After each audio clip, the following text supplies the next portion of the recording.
I'm Savannah Sellers. Thank you very much for joining us on this Thanksgiving week. Joe is on assignment. We're going to begin our show with a setback in the Trump administration's efforts to prosecute former FBI Director James Comey and New York Attorney General Letitia James.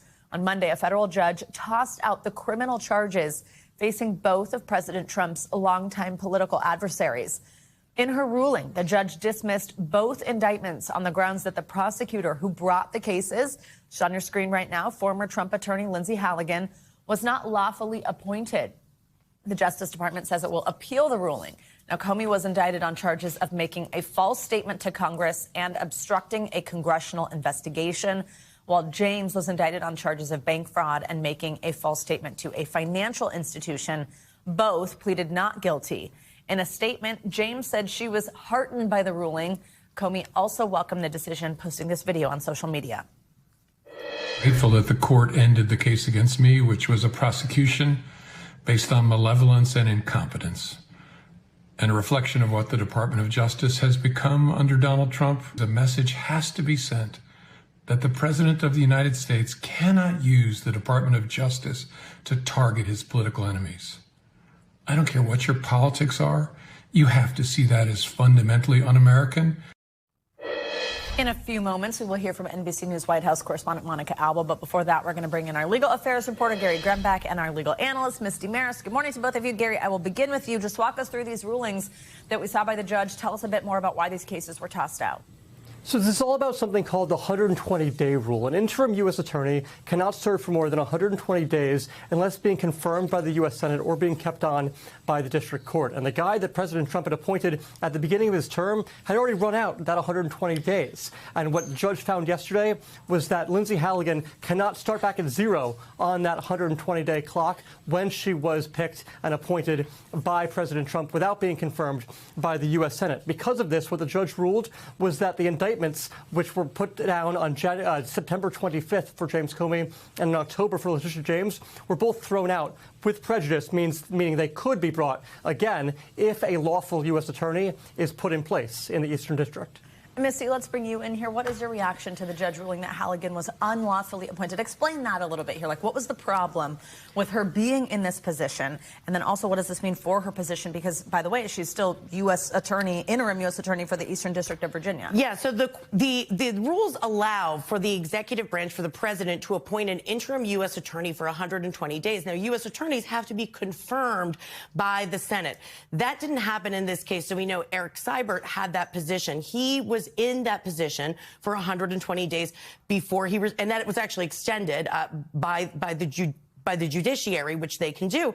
But he resigned after that 120 days had actually lapsed. So what the Trump administration has argued is that either there was a new 120 days when there was a new interim appointment, or after the fact, they called Lindsay Halligan what's called a special prosecutor. Now, the court rejected both of those arguments, saying that if this 120-day rule weren't actually enforced, it would allow the executive branch to make these placements without ever having to go through the Senate confirmation process. Meaning, like, every 120 days there's somebody new? Correct, that they would never have to go through the Senate process because they could just always circumvent that issue. So that's what the court pointed out. And when that 120 days is over, to the extent there's a vacancy, it's actually the judiciary, it's the judges in that district who would make the appointment. So that's the defect here. And the result of that defect is that those indictments, because Halligan was the only signatory to them, she was the only attorney who presented them to the grand jury, those are actually thrown out. They're void. They don't exist because her appointment was invalid. Had we crossed that bridge before? This, like, keep using the 120 rule to sort of put who you want in there? So actually, there's another case going on in New Jersey, Alina Habba, that the same issue is at play, whether or not her appointment is valid. So this is an issue that's going to go up on appeal, whether or not it's a technical defect, which, again, because the judge's rationale would say it's not. It's actually an important constitutional barrier for abuse. So this is the issue that's going to go up on appeal. Very interesting. Gary, what's been the reaction from the Justice Department to these rulings? We know they're going to appeal. As Misty just said, what do we hear? Yeah, as you can imagine, the Trump administration is not thrilled. They do say they are going to appeal, and they're standing behind their woman at this hour. The Eastern District of Virginia website this morning still says Lindsay Halligan is the U.S. attorney in the district. Here's what Attorney General Pam Bondi said yesterday. We'll be taking all available legal action, including an immediate appeal, to hold Letitia James and James Comey accountable for their unlawful conduct. Lindsay Halligan is an excellent U.S. attorney, and shame on them for not wanting her in office. Now, to put a fine point on it, legally speaking, there is no currently legally valid U.S. attorney in the Eastern District of Virginia. Judge Curry said yesterday it is up to the Eastern District itself, the court, to decide who to put in that position. So, Misty, how does that mean that an appeal moves forward? First of all, what does the Justice Department need to show or prove? Do they have a credible shot here? And what does this mean if Lindsay Halligan's appointment is in question? So Lindsay Halligan's appointment is in question. Right now, they're calling her a special prosecutor. This was another argument that was rejected by the judge. So one of the reasons why we kind of knew the Department of Justice knew they screwed up to a certain degree with her appointment with respect to process is because later they issued a memo that said, oh, Lindsay Halligan is a special prosecutor. Now, this was something that the judge called out in the opinion was to circumvent this issue with respect to the appointment. On the appeal, it's going to be that argument that she is qualified, that she can serve in that interim position, and that a 120-day rule would be re-triggered with once she was in the position rather than Eric Seibert. Now, there's going to be a dual path. Remember, this case was dismissed without prejudice, which means prosecutors have the ability to resurrect it. So to the extent there is a prosecutor who is properly in place that would bring the case, that's one option that could be pursued. And again, you're going to likely see that maybe be the dual path, the appeal on one hand. And to the extent that somebody wants to bring it up, it could, but we know there was an issue with that, which resulted in her coming into the position in the first place. Misty and Gary, thank you both very much for kicking us off this hour. Let's now bring in NBC News White House correspondent Monica Alba, now with reaction from the Trump administration here. Monica, good morning. So President Trump had handpicked Lindsay Halligan, his former personal attorney, put her in this role in the Eastern District of Virginia. What is the White House's reaction to this ruling invalidating her appointment?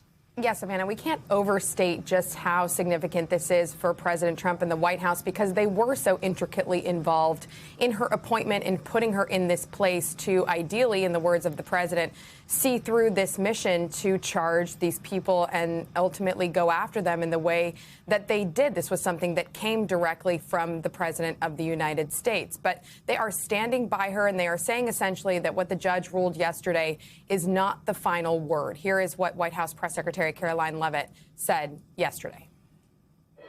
There was a judge who is clearly trying to shield Letitia James and James Comey from receiving accountability, and that's why they took this unprecedented action to throw away the indictments. But the Department of Justice will be appealing very soon, and it is our position that Lindsay Halligan is extremely qualified for this position, but more importantly, was legally appointed to it.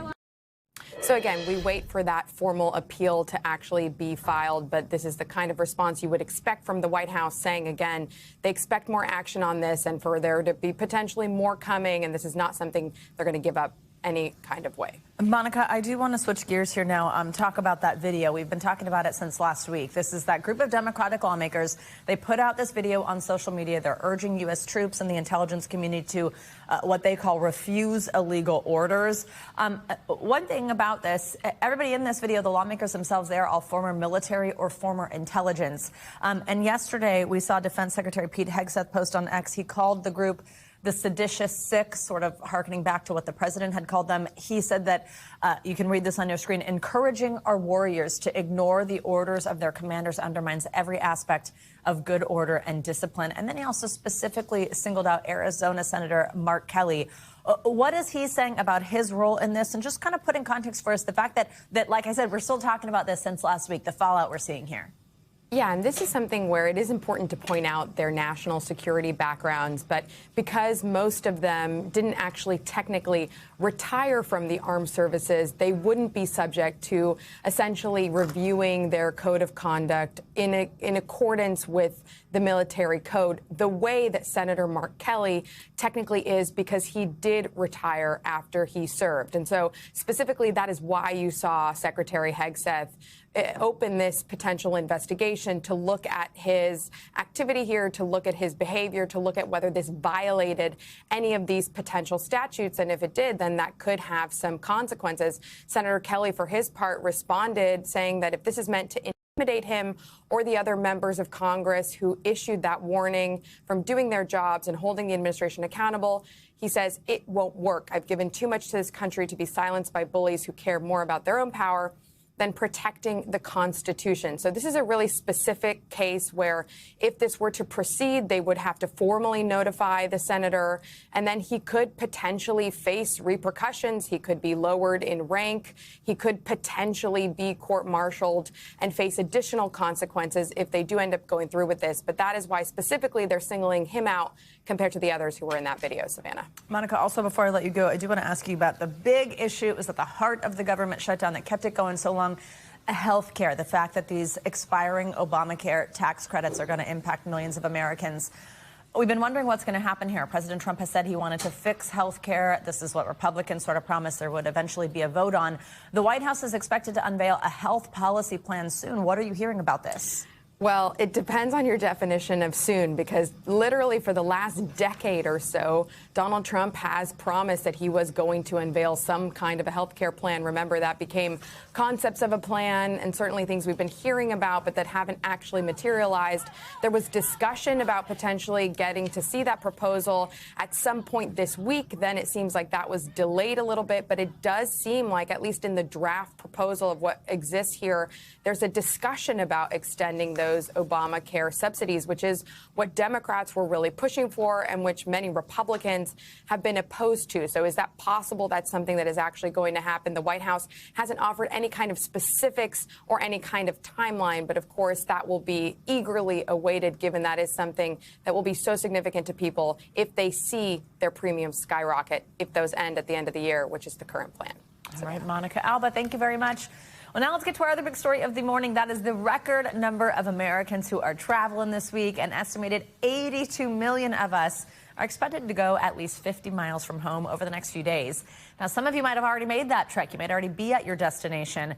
For the rest of us, a powerful storm system that has already produced at least one major tornado in eastern Texas is threatening to disrupt this across the country. We've got NBC News correspondent Priscilla Thompson just north of Houston.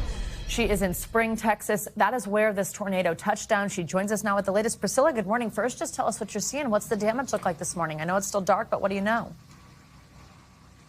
Yeah, Savannah, good morning from a foggy Spring, Texas here. That tornado tore through this neighborhood yesterday, and I'll show you some of what that looks like. It is these massive trees like this that have come down on things like people's vehicles, but also on to fences and really just up and down this street. It is debris that is lining the street as folks are sort of working to get things back together in time for the Thanksgiving holiday. And I spoke to people who were inside their homes, inside businesses and buildings when this tornado came through, and they described just the pressure in their ears and those harrowing moments where they really feared for their lives in terms of what was going to happen. But all of them said so quickly this was over, and they came outside to really see just all of this destruction. And I do want to show you one thing, a bit of good news in all of this. We are seeing these utility trucks that are out here this morning. Some of these crews tell us that they have been working through the night trying to get power restored to these folks in time for the Thanksgiving holiday. Savannah? Absolutely. Hope that happens. Priscilla, we're hearing the storm caused major delays at airports in the region. Unsurprisingly, are flights still impacted? Just how much of a mess did this cause?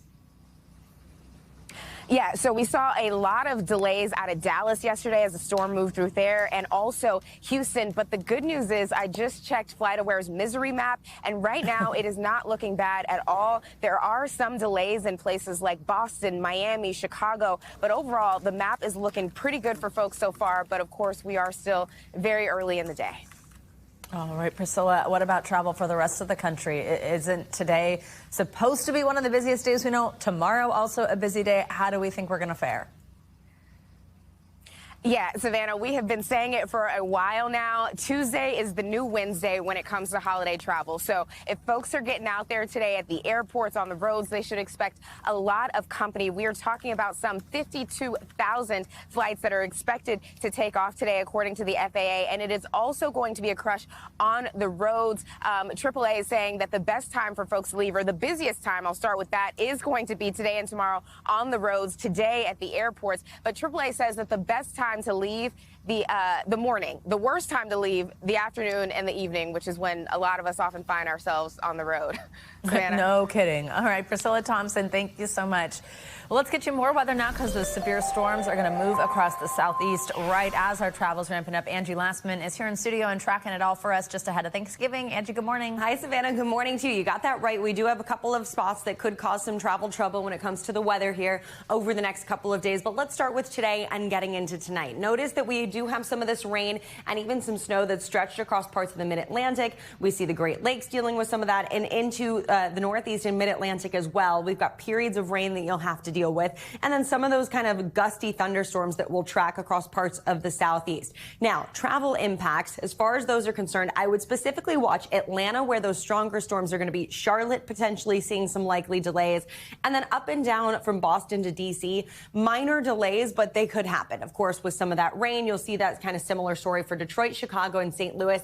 And then Minneapolis, St. Paul, that's one spot that we're likely going to see some of those delays, of course, with the wind, with the snow, with the rain, all on tap. And that goes for those roadways in those locations as well. Again, same kind of spots that we're going to look for delays, the Northeast, the Mid-Atlantic, parts of the Great Lakes, the Midwest, and then down across the Southeast, I-65, or in and out of the Atlanta metro is going to be a couple of locations where you'll see those thunderstorms. Speaking of the thunderstorms, here's what we've got in store. The impacts remain to be really all on the table. We've got that slight risk that's stretching from Birmingham down through Montgomery, Monroeville, and including Hattiesburg. And that's going to be the strong wind gusts, the hail, and even a couple of tornadoes. We've already seen quite an active start. By tomorrow, if you're looking ahead for the travel there, we've got the lingering showers for New England, but a lot of with that front that's sliding out of the picture. But the cold winds and the snow will be left behind across the Great Lakes, so you'll have to contend with that for any travel that you might have. Chicago, Detroit, Minneapolis, St. Paul are going to be those spots that I would specifically watch for delays, and then some minor conditions along the I-95 corridor with those strong winds across the Midwest. That's why we're more concerned, of course, about the air travel there rather than those rain showers for the I-95 corridor. And then there's Thanksgiving. Your travel, a little blustery, Savannah, across the Northeast and New England, and we've got some heavy snow for folks downwind of Lake Erie and Lake Ontario. So could be a little bit of delay there, but overall not a horrible forecast for Thanksgiving if you're going to be out and about traveling to, multiple dinners or whatever. And now we're expecting blustery and snow. It's time. Yeah, it's time. Yeah, I know. You're a big fan of this. This is the time of year where Savannah counts down the minutes until she sees the first place. Well, we got that like a week ago. We did. That was fun. All right, Angie, thank you. See you in a little bit. You got it. Well, this morning, NBA coach and Hall of Famer Chauncey Billups is out on bond after he was arraigned in a Brooklyn courtroom. Billups pleaded not guilty yesterday to a 2-count federal indictment that accused him of participating in a rigged poker scheme that was backed by the mafia. And as Erica Byfield from our NBC station here in New York reports, he wasn't the only former basketball player to appear in court. Chauncey Billups walked out of a federal courtroom after posting a $5 million bond, declining to answer questions. Earlier inside, the Portland Trailblazers head coach pleaded not guilty. The 5-time NBA All-Star is accused of helping the mafia rig poker games in Manhattan, the Hamptons, Las Vegas, and Miami. Prosecutors say that Billups used his star power to lure victims to the tables. The feds have charged 31 people with crimes including money laundering and wire fraud. Monday marked the first time that all of the defendants appeared together in a Brooklyn courtroom.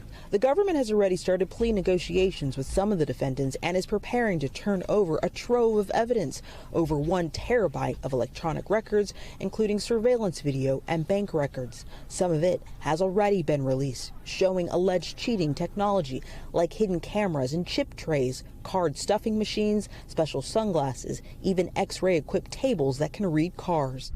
Former NBA player Damon Jones is accused in the poker scheme, and he's among a group charged in a separate federal case for illegal NBA game betting, including allegations of providing gamblers inside information on players.